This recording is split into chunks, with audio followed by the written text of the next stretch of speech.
both of those Tads. I'm David Muir. I'll see you right back here tomorrow. Much cooler air is moving in tonight, and on top of that, it will be very windy. So tomorrow morning, it will feel even colder than the actual air temperature, and by the weekend, we could even be seeing some patchy frost. I'll have all the details on your forecast coming up. Right now on News Channel 6 and 7, a local business is supporting nonprofits during Hurricane Helene recovery. We'll hear from Oak's restaurant owner. Also ahead, trash talking in the Garden City, the latest on Augusta's garbage contract. And the Wagner Fire Department is calling for action. We'll have an update from the council meeting as your News at 7 starts now. Live from Television Park, this is WJBF News Channel 6 at 7. Good evening, everyone. You're watching News Channel 6 at 7. I'm Dee Griffin. Thanks so much for joining us. Coverage you can count on begins as a local business owner is giving back to the community after Hurricane Helene, and now he's continuing to give back to folks in the area this holiday season. Here's Bria Smith with the story. The very next day, a couple of college students came by and they saw my car outside and they stopped by, and they weren't looking for something to eat. They were actually hungry. They needed something to eat. Oak owner Dwayne Stokes says the power at the restaurant and lounge never went out despite power outages throughout the city. And I was like, wow, probably a lot of people, with refrigerators being out and not having access to any restaurants or anything like that, a lot of people probably need a place to go, take a shower, wash up, get something to eat, that type of thing. So we just decided to open the place up. He says at first the space was open for family and friends, but after seeing a need for essential resources, the public was invited. Around 25 people stayed the night. The next day we felt like there was a need for a place that people could come and just charge their phones at the minimum. And I had these facilities. I have a restroom. I have all these couches. I had power. I have a gas stove so we could cook.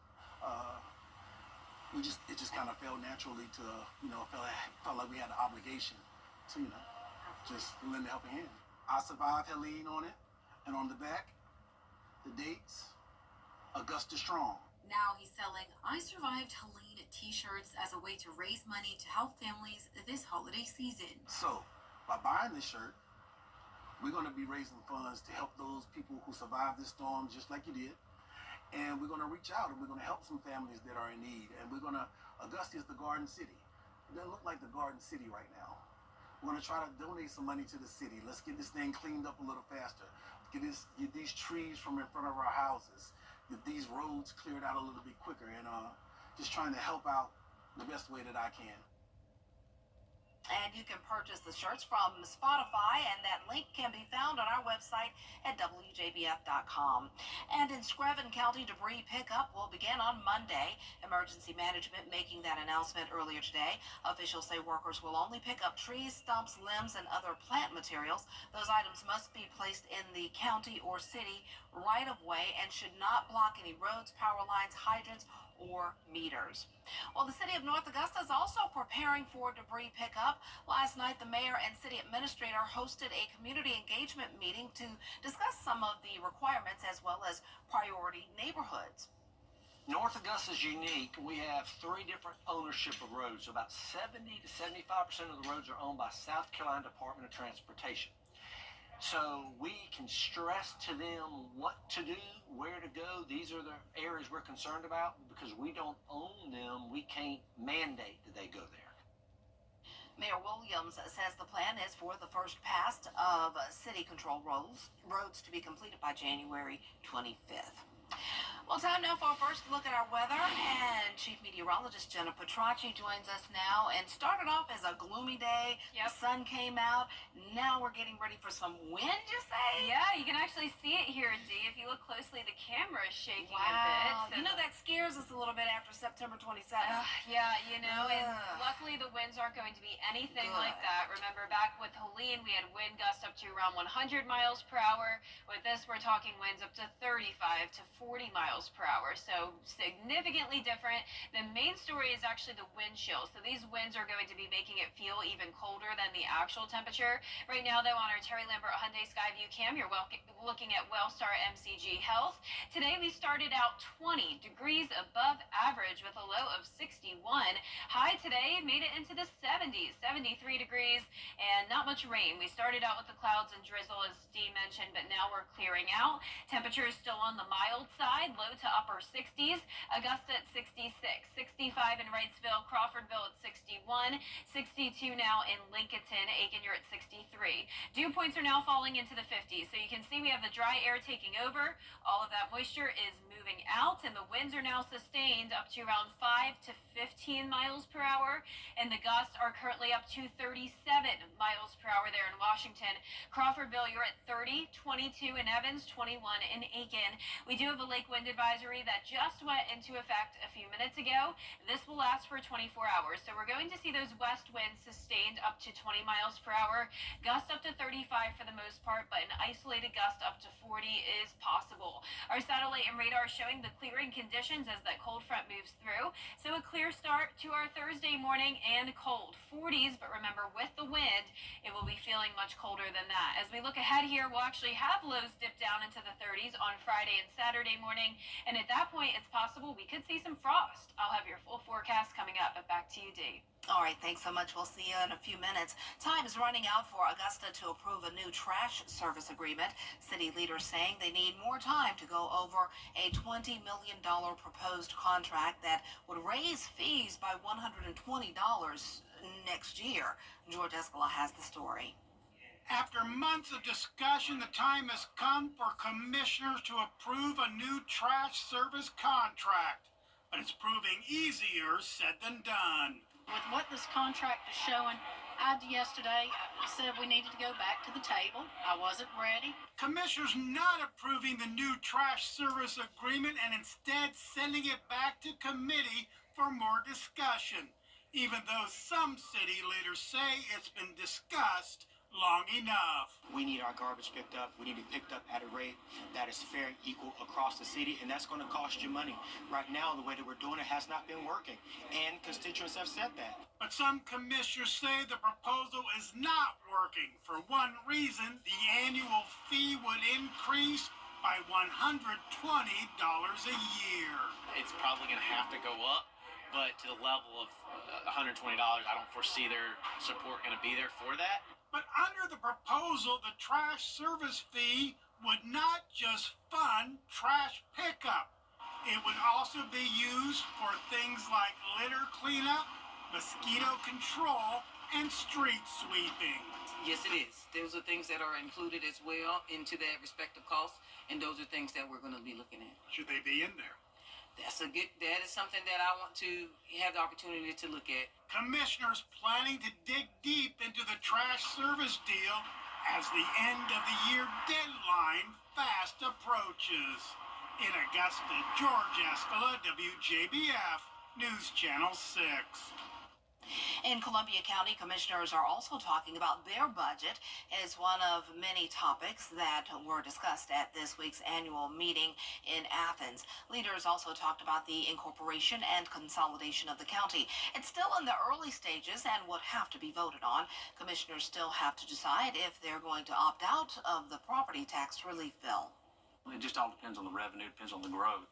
With that cap, will it provide the services? Will it provide the sheriff's deputies? Will it provide the fire, the law enforcement and such? Will it provide the needs? Will it meet the citizens in the community? The board has to make a decision about the bill in the first quarter. Well, Aiken County Council is taking action on the situation involving the Wagner Fire Department. Since Friday, nearly the whole department has resigned. That includes 21 firefighters and the fire chief. Well, last night, county council members voted to end the contract between the town of Wagner and the fire department, with most of the department gone. An option is to extend the contract to neighboring towns for help.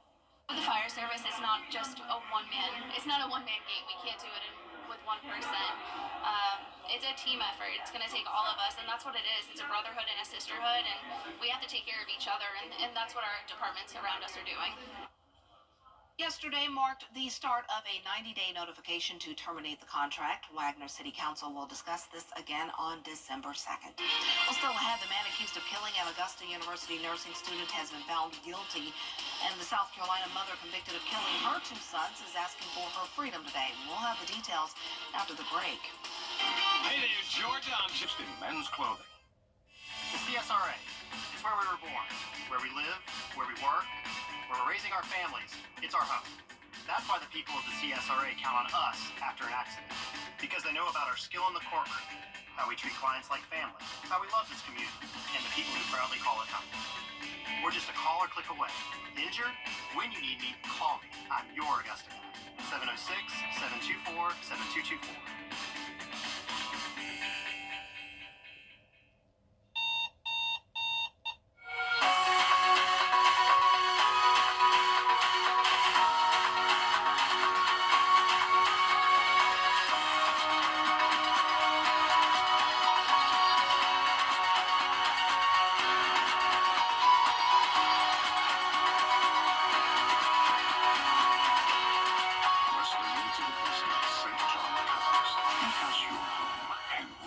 Your day, every day. At Lionel Smith Limited Men's Clothing. The South Carolina mother convicted of killing her toddler sons nearly 30 years ago wants to get out of prison. For the first time, Susan Smith faced a 7-person board today. Rena Roy has the latest. Her case made global headlines in the 90s. Susan, why did you do it? Susan, why? And now Susan Smith, appearing virtually from prison, is asking for freedom after spending 30 years behind bars, convicted of killing her two young sons. I know that what I did was horrible, and I would give anything if I could go back and change it. A parole board denying her that wish. A tough 30 years. Her ex-husband, the father of her children, testifying against her today. God gives us free choice. And she made free choice that night to end their life. This wasn't a tragic mistake. So I'm asking that you please deny her parole today.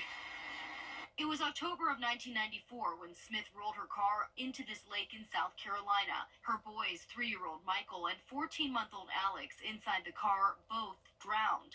At the time, Smith claimed she had been carjacked by a black man who took off with her sons. For 9 days, giving tearful pleas for her boys to return. I want to say to my babies that your mama loves you so much. But investigators said the story didn't add up. Smith confessed getting life in prison. Smith, now 53 years old, has faced disciplinary action several times in prison, including for sexual encounters, drug use, and most recently, accepting money from a filmmaker. The former prosecutor questioning if she has been rehabilitated. Clearly, her conduct in prison has indicated Susan has been thinking about Susan. She's had sex with guards. She's had, adventures with pen pals and social media. Her lawyer said at the time of the murders she was suffering a mental breakdown and intended to die alongside her children, but left the car at the last moment. Rena Roy, ABC News, New York. And her appeal for parole has been denied. Well, the man accused of killing Augusta nursing students. We got you. Now, your most accurate forecast with WJBF Live 5/6. Welcome back. It is a breezy Wednesday evening, but we have clear skies now, so all the overcast and rainy conditions we had are done with. We have abundant sunshine to look forward to, but definitely prepare for the cold. This is going to be the coldest air of the season so far. Our Terry Lambert Hyundai Skyview cam showing the American flag blowing there at Augusta Regional Airport. We have west winds sustained at 11 miles per hour. 66 degrees out there, dew point of 58. 53, so we have the drier air taking over with high pressure building in. Here's the cold front that came through and brought us the rain. Notice up towards the Midwest, there's low pressure with snow. So this is definitely some cold air coming in from Canada. Around the CSRA, we're still pretty mild though, low to upper 60s. It won't really be too cold until tomorrow morning. That's when we'll fall to around 40 degrees. Right now, winds gusting up to 30 miles per hour in Crawfordville, 37 in Washington. Down towards the south, slightly lower wind speeds, but everyone has the chance of seeing gusts up to 35 miles per hour. So even if you're outside of this lake wind advisory, it's still going to be just as windy for you. It's possible that it could end up being a regular wind advisory tomorrow if it becomes more certain that those winds could gust up to 40. As of now, mostly up to 35. Sustained winds between 15 to 20 miles per hour. So this lasts for around 24 hours. Then as we go into Friday, the winds gusting up to around 30. So I don't want anyone to panic here. This is nothing like the winds we had with Helene, but you do want to make sure you secure any loose objects that could easily blow away. So we're talking trash cans, any Christmas decorations you may have out on your porch, and also stay away from any vulnerable trees that are partially leaning or have a lot of loose limbs. Gusts up to 35 could cause some minor issues with that. Tonight, though, you can see clear skies, low pressure bringing that snowfall as far south as the Georgia mountains by Friday morning. For us, of course, we're not going to get any snow, but we could see some frost as we go into the weekend once the winds settle down. Tonight, though, the wind chill will be a factor for the first time in a while. It will be feeling like around the freezing mark, despite our lows being around 40 degrees. Then on Friday, even colder air takes over, wind chill in the mid to upper 20s. The lows are going to be in the mid 30s, though. Notice 36 on Friday morning, but I'm not expecting any frost since the winds will help to prevent that. But once we have calm winds over the weekend, it is likely that we will have some frost. So protect the plants and the pets, bring those inside over the weekend. So it's going to be cooler in the afternoon as well. We'll have this warm up next week though, 70s for your Monday and Tuesday, but just in time for the big holiday, it's going to be cooling down again. High of 63 degrees. Overcast with some rain. Back to this Thursday though, tomorrow's forecast starting out in the low 40s, 58 degrees in the afternoon. Our lows tonight will be around 40 degrees. Highs tomorrow will be in the upper 50s. And here's a look at your 10-day forecast. So we're going to see those windy conditions all the way through Friday. Then we'll see an increase in cloud cover early next week with the warm temperatures and then some rain starting on Thanksgiving. Now, a longtime Augusta department director is honored. Family, friends, and city leaders on hand for the unveiling of the Thomas D. Wiedmeyer Utilities and Engineering Building. Wiedmeyer was the longtime Utilities Department director who died after getting COVID in 2020. He was described as an incredible, dependable, and reliable public servant. Extremely honored and overwhelmed at the amount of love and respect that's been poured out on my husband. He deserves it. He would think it also unnecessary, but we're honored and we're very glad that it's finally happened. Former Commissioner Bill Fennoy was one of those who took part in the ceremony. He led the effort to get the building renamed in Wiedmeyer's honor. And coming up, protecting victims of domestic violence. Why a former lawmaker says stricter laws are needed when coverage you can count on continues. Get the latest video in one click at WJBF.com. Weather headlines on News Channel 6, brought to you by Hickson Roofing. The Coffee Club on News Channel 6, sponsored by Honda Cars of Aiken. In January 2022, Duncan Robinson Jr. shot and killed his wife, Taylor Robinson, in front of their two sons in Florence, South Carolina. Yesterday, a judge sentenced Robinson to separate life sentences on murder and first-degree burglary charges. Adriana Lawrence explains why a former South Carolina House member and a domestic violence awareness organization are speaking out. Former South Carolina State Representative Cesar McKnight heard Taylor Robinson's story and introduced legislation making it easier for victims to obtain a restraining order. He says because he lost his seat shortly after and his successor never picked it up, Bill never got out of committee. This gentleman did what he did to her and how she was crying out for help, and it seemed like the system kept failing her. That bothers me. In 2021, Robinson tried to get a restraining order against her husband, but was denied because she didn't have proof of abuse. 10 months later, her husband killed her. This is just one tragic example of hundreds, maybe thousands, of similar cases. McKnight says there's still a strong need for the bill he proposed and other laws related to protecting victims of domestic violence. And this isn't a Democrat or a Republican bill. This is a people bill. At the time, the Naomi Project, a Florence-based group that advocates for victims of abuse, was spreading awareness related to the case. Now, Executive Director Rosalind Ford says she's glad to hear this latest update, but the chapter isn't closed. We need to ensure families like the Robinsons and Micah Millers don't continue suffering in these tragic losses. For South Carolina, pre-filing for introduced bills must be made by December 11th for the Senate and the 12th for the House. The legislation session begins on January 14th. Ford begs South Carolina lawmakers to accept what's happening and pass laws to create safer and healthier environments for victims of abuse, whether that's physical, emotional, or financial. They have mothers. They have wives. They have daughters. They have children. It doesn't just stop at them.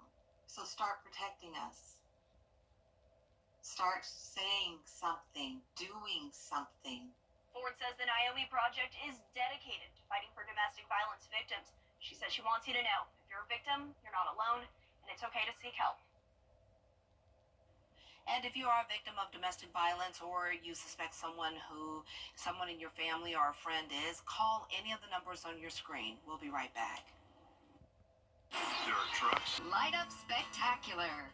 Get clear, accurate stories that don't waste your time at WJBF.com. You can now serve mayonnaise in a wine bottle at your holiday gatherings this season. Hellmann's is unveiling a limited edition mayonnaise blanc. The bottle is wrapped in sleek blue velvet with a ribbon, a nod to the jar's signature design. It's not actual mayonnaise flavored wine, but each bottle does include an 8-ounce jar of Hellmann's real mayonnaise. Oh, that's horrible. How creative. I don't like it. Wine with your mayo. Well, a cold day tomorrow, Dee. Oh, Bundle up boy. tomorrow morning. All right, well, there you have it. Thanks so much for joining us. Have a good night.